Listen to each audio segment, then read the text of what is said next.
Welcome to Everyday Entrepreneurs Everywhere with your host, Chris Parker.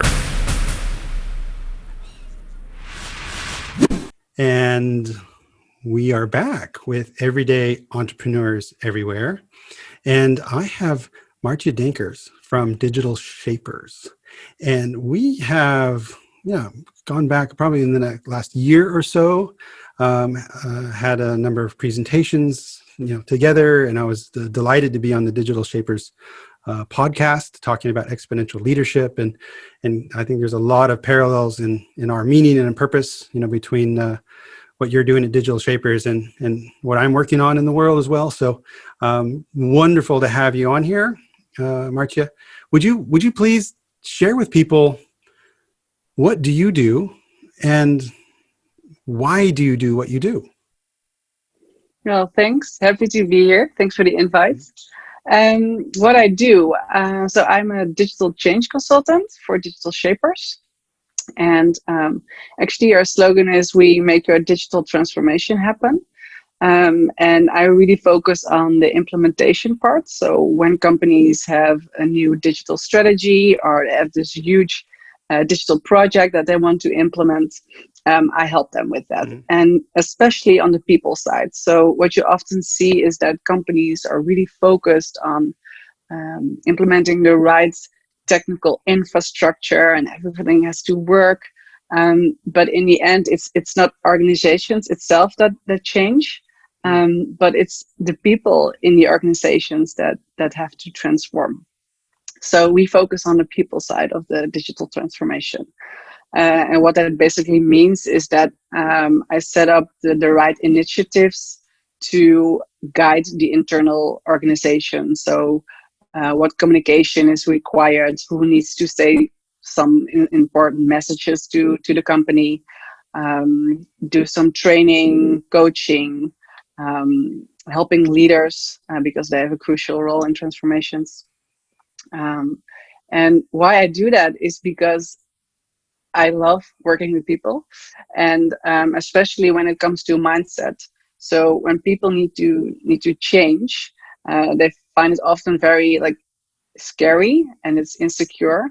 But actually, I really want to help them that it's not, and change can be really good. And that's what I really like. I can work with people and make them enthusiastic about what's coming up, and that they don't need to be insecure, that they will be successful in their new role or the new toolings that they need to work with. And you said you do this because you like working with people. Maybe if we peel that back, why do you like working with people? What motivates you? Because some people find people hard to work with. Yeah, true. So sometimes I find people hard to work with. I love them and I hate them at the same time. So what brings you into that human context of change? I guess because there's no copy-paste approach. So everyone is unique. And I truly believe in that you really need to understand what drives people and where they come from. So not demographically, but more like what type of situation do they come from? How is it back home? And these are all situations and factors that can determine people's mindsets. It's the unique part, and each time you speak to someone, it's a new experience, and you cannot use a technique that you use from a other person. So that's what fascinates me. And it's the human psychology it's so complex, and I love it. Yeah, I can see that, and whenever you and I have a chance to interact, I'm always eager to pick your mind, because I'm always learning, from that I'm coming more from a technology perspective, and I know that the true power or change is with the people, and I know that, and I do that, but I think you actually start from the opposite side, really, is the people, and then come towards the technology. And so it's coming really to the same place, but really maybe from different, starting points. I'm curious if you can help with mindset as the terminology, because a lot of people are talking about digital mindset and this and that, but what does that mean to you? So like is that even answerable? How about that as a question? What is a digital mindset? What is a digital mindset? I would say that it's actually it all starts in where do you add value. So what does your customer want? And actually, I think that digital doesn't necessarily solve the problem that you want to fix, or the need that you want to fulfill. It's an option. Digital can help you. And I think that the digital mindset is like, if you want to solve a problem, how could digital be able to help us with that? Is there a tooling? Is there a system? Is there data that can help us to get closer to the problem or solve the problem? Mm-hmm. So what is available? What you often see is that, for example, sometimes in determining the problem, like the real problem that you want to solve, people are, I won't say narrow-minded, but they really tend to think in a certain like boundaries. Mm-hmm. But there are so many data points available, and they have to, you have to like encourage them to think bigger. And think like, hey, if everything would be possible, what type of information do you want? Or what kind of tooling would you develop if everything is possible? And then often you get a little closer, or sometimes things are already possible. So I think that's really the digital mindset. Yeah. Now, and connecting to that, earlier on, you just said that leadership is crucial. My feeling is that it's probably even heavier than that, meaning, leadership must be that change. So I'm curious, what is the role of leadership in that? And is the mindset in the overall organization or leadership? Because what I tend to see is people saying, well, they hire a CDO or a chief digital officer, and they put her in a corner, and so you go do digital. And then, of course, it doesn't impact them. It doesn't become part of their DNA. And of course, their mindset doesn't change. How do you see that? Or what's your advice on that, if you will, for a leader that's, approaching a digital transformation and saying, oh my God, what does this mean to me? Mm-hmm. Leaders indeed have a crucial role. I always say, lead by example. So if you want to see a change in the behavior of your team members, you have to be able to tell them how they need to change and what exactly they need to change. But they also should be able to show desired new behavior as well. What we often see is that leaders tend to skip some important parts and focus on the knowledge part. So they provide the team members training on a new tooling, for example. However, you want to provide the team members like more of a bigger picture. So why do they need to do their job differently? Which is actually really like a human, in human nature to understand why. So why do I need to change? So that is where it all starts. And what you often see is that leaders tend to skip that part, and it's not like consciously, but they often don't know that it's really important to first tell them, why are we doing this? Why are you getting this training? The company has a new strategy, and this project is part of it. It also impacts our department. So really explaining them and guiding them through the transition. And there's a second step, and that's actually what's in it for them. So changing the strategy actually on an execution level. So what does this change on a company or a department level mean for the individual team members? And that's also often a factor that is being skipped. But actually that is the point where team members decide whether they're in the change or they will resist the change. And if Yeah. you can guide those first two steps, then you come into a knowledge part actually, and where you can really train them. And I mean, yeah, of course, change is a lot about insecurity, and that's why people tend to resist it, because they have no idea why they're doing it and what's on the other side. So of course you have to train them as well, but that's a really, really important step for leaders, to really take them by the hands, your team members, and lead them through the change. And also it's partly verbal communication. So really telling them, for example, in a team meeting, like, this is going on, this is how it's going to impact us. I can tell you more about this next week, like guiding them verbally. But also, for example, if there's a new project being implemented, and what you see is that teams are being sent to this training program, but the leader isn't there. Right. And then what the team members think is like, where's my team leader? If it's not important to them, why is it important to us? Or sometimes leaders don't even know about the invite for the training for their team members, because on a higher level there's no communication towards a mid-level management. So actually what you want is that on the board member level, so the CEO, for example, or CTO, really needs to communicate like what is going to change on a business level. And if you want to change behavior on individual level, it's the team member who needs to make this translation into, okay, what does it mean for you, for Ben, for example, or Jennifer? What does it mean on a personal level? And that's a really crucial role that we leaders play. So verbally, but also like showing up on meetings and showing that it's important.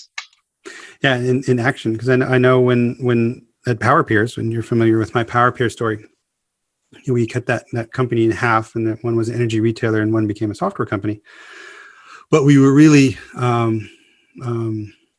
adamant that both management teams had to go to the agile training, and physically go and be there and learn. And then we also brought, people from other organizations that had gone through this before and had those people share some of the experience.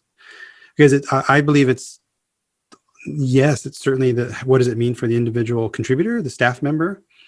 But it also can mean, what does it mean for that individual leader? And because ideally the way of working, the day in the life, and the behaviors of the leader should be changing as well. Because if you just say, okay, well, everybody else change and leave me alone, then that will absolutely not work.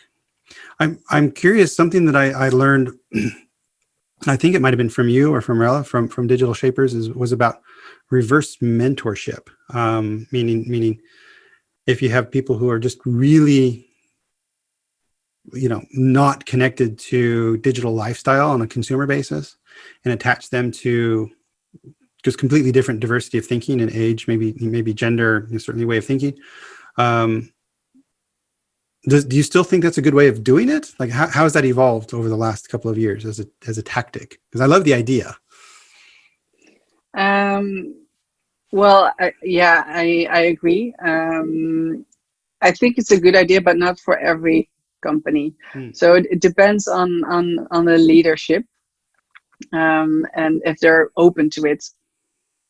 So sometimes it can be a company in which like the hierarchy is quite important.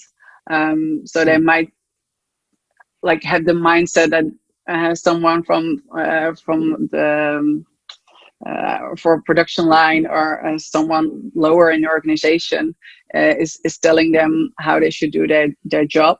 But there are also leaders that really love to hear feedback. So it depends a little bit on the leader. Yeah. And I mean, of course, we can tell them that it's a good idea, or it might provide them a different perspective. But in the end, it's the person itself that has to make the decision. Really contextual. So it's that makes total sense. But I love the idea of having a younger millennial, Gen Z, whatever person attached to a senior executive, and actually mentor that person on new, this is TikTok, this, or whatever it is, let's go play Fortnite or whatever, or this is how we talk, and this is how we communicate, this is how we would like to work, and this is how we wouldn't like to work, and just have those perhaps confrontational discussions. And I guess it would definitely be up to the person or the leader themselves. What I also think with when it comes to leaders is that especially when it comes to mid-level management roles, they have a change coming up from above, and they have to lead their teams. So they actually have two roles, which makes it extra difficult. And I mean, for them, things are insecure as well. But what you often see in digital transformations is that things get transparent.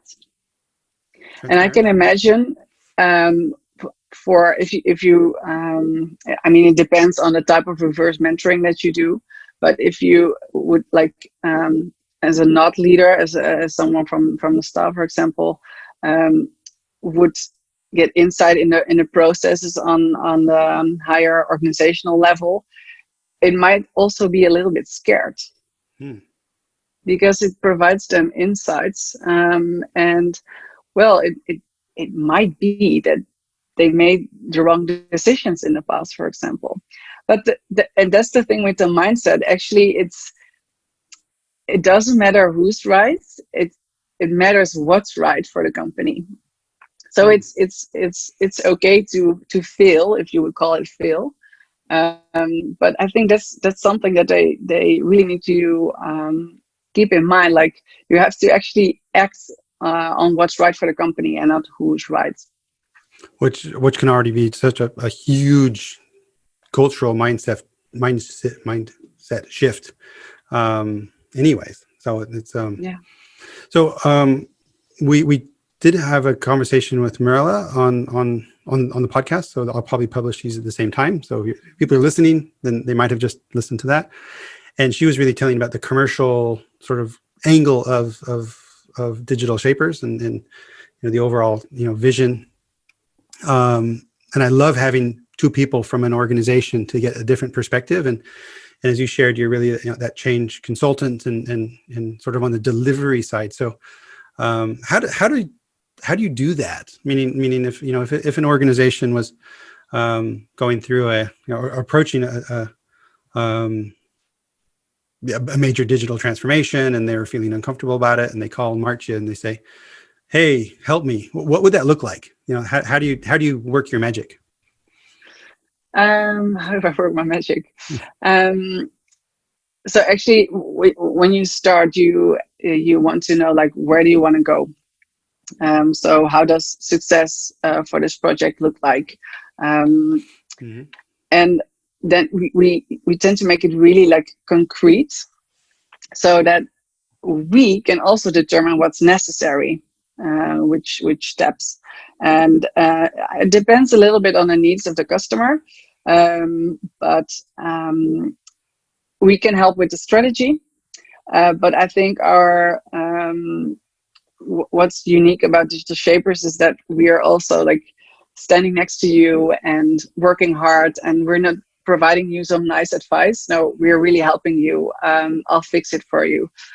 So like really go-getter. So we determine what's necessary. So there are also some factors that actually are, what can I call it, like minimum success factors actually, that needs to be in place if you want to change the organization or people within the organization. And that can be like, for example, is there a compelling why? So why is this project being implemented, or why is there a new strategy? How are leaders involved? Do they need training? Do they know what their role is? Are they aware of their role in the transformation? But it can also be communication. So setting up all types of means to reach the audience. It can be newsletters. It can be a video from the CEO, for example, and making sure that the right message is going to the right people. Mm-hmm. But also training, coaching individuals. Often it's not a single team member, but often those are the leaders that you coach with, guiding their teams. So that's how we help. And I think asking the right questions. So these are like really like deliverables actually that we use, facilitating. But it's also like changing their mindset by asking the right questions. Yeah, but I guess it's a combination of sort of consulting and coaching, guiding, mentoring, and implementing, which I can imagine is very comforting for people, that not only are you there to help shape the vision and the why, but then also you can help deliver it, as opposed to just, oh yeah, you should go do this. How do you I don't know the answer to this. How do you measure success? So of your involvement, do you have, how do you even do that? Good question. That's always like when it comes to process of or change management. How do you measure success? And actually, that depends on the project. So sometimes we are hired to implement a new tool. And for example, if the company says that 80% of these teams need to adopt the technology, well, then you can really make it like hard actually. Yeah. So you can say like, okay, what is 80%? What does it mean? How does the planning look like? But we also have companies that they say, well, success is when the people are happy in the end. Mm-hmm. So just ask them whether they're happy with the new tooling, how they're being guided. So it depends on the customer actually. But it can also, when it comes to tooling, you also have different forms of success. So it can also be like the speed of adoption, for example. It can be a success. So if you do not do any facilitating, coaching, communication, it can take a very long time for someone to adopt a new system and make it their own. But if you facilitate the process and you process management, coaching and stuff, the speed of adoption will improve. So yeah, it depends on what the customer wants, but there are different ways to measure success. Yeah, no, yeah, I can imagine. It's hard as well, but I guess it depends on also why they're doing it, and why they're doing it. I know something that's very meaningful and important to you is purpose, which is related to why people do things. Maybe purpose-driven strategy, for example. So. We talked a little about your purpose, and working with people. How do you bring purpose, I guess, into your work with clients? What does that word mean, purpose, for you in what you're doing with digital change? On a personal level, actually what I do is after when I had a really good day and I'm like really satisfied at the end of the day, sometimes I just take the time, like, what was it about today that made me so happy and so fulfilled? And then I try to make sure that I do more of these things. And when it comes to purpose, when I work for clients, I guess I really believe in what they want to achieve. And I'm also, I know it's possible, and if it's not, I will tell them. But I most of the time I believe in what I want to achieve, and I have this really idealistic personality. So when I believe in things, I run very hard, and you bring the energy. And I think if the work that you do is in line with your purpose, then you can achieve a lot, and it's also beneficial for the customer. And you bring this energy, and it's contagious. And I spoke with an old client, and she said to me, like, even on the worst days when we had a meeting, she said, "Oh my God, I'm back in the energy again, and I want to work on it again." And it's so good to hear. So then you know that you're working on the right things and fulfilling your purpose. Yeah. And I can really I'd love to encourage other people to find your purpose as well, because it makes work more fun. And it also, to me, my work doesn't really feel like work, because I just want to help other people. That's what made me happy. And that's what I can do in my job as well. So that's why I look forward to Mondays. So yeah, I can really recommend other people to really find out, like, what's driving you. Why do you feel fulfilled at the end of the day, or why not? And find those values. And if you can, if your job is helping you to fulfill those values, and if you can deploy your talents, then you're a happy person, and you'll get the right job. Yeah. And I think that's beneficial for everyone, for your employer, for your client, for yourself. Yeah. Meaningful. And how do you recommend people discover their purpose? Do you have any technique for that, or is it?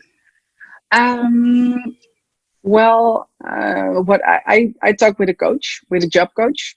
So I for a certain level, I knew what I like in my job, but I wanted to make sure that I was on the right path, and he really asked me the right questions, and yes, he did some little exercises which are really fun, by the way, and then you get this personal compass. That's what he calls it.